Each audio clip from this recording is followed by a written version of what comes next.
மலைகள். ஒன்று அராரத் மலை, சுமார் 5137 மீட்டர் உயரமுடையது. பெருவெள்ளத்தின் அழிவுக்கு பின் நோவாவின் பேழை தங்கியிருந்த இடம் அராரத் மலை.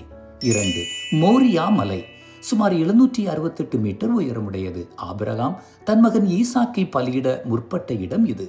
பின்னாளில் சாலமோன் அரசர் எழுப்பிய எருசலேம் ஆலயம் இதன் மீதே கட்டப்பட்டது.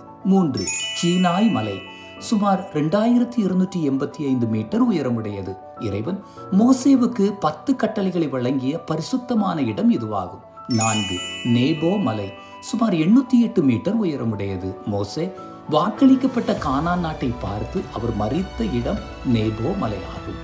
5 கார்மேல் மலை, சுமார் 546 மீட்டர் உயரமுடையது. எலியா இறைவாக்கினர் பாகால் தீர்க்கதரிசிகளை வென்ற முக்கியமான இடம் கார்மேல் மலை.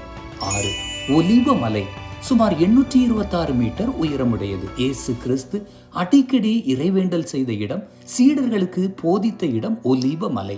மேலும் இங்கிருந்தே அவர் விண்ணகத்துக்கு எடுத்துக்கொள்ளப்பட்டார். 7 தாபோர் மலை, சுமார் 575 மீட்டர் உயரமுடையது. இயேசு மோசே எலியாவோடு காட்சியளித்து உருமாற்றம் அடைந்த இடம் தாபோர் மலை.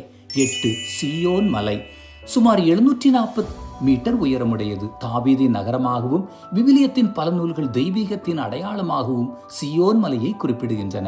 9 கொல்கத்தா மலை, இயேசு சிலுவையில் அறையப்பட்டு மனிதகுல மீட்புக்காக மரித்த புனிதமான இடம் கொல்கத்தா மலை. 10 மலை பிரசங்க மலை, சுமார் 200 மீட்டர் உயரமுடைய இந்த இடத்தில்தான் இயேசு புகழ்பெற்ற மலை பிரசங்கத்தை வழங்கினார். தமிழ்நாட்டில் மலையின் மீது எழுப்பப்பட்ட புகழ்பெற்ற திருத்தலங்களை மறவாமல் கமெண்ட் பாக்ஸில் பட்டியலிடுங்கள். நன்றி.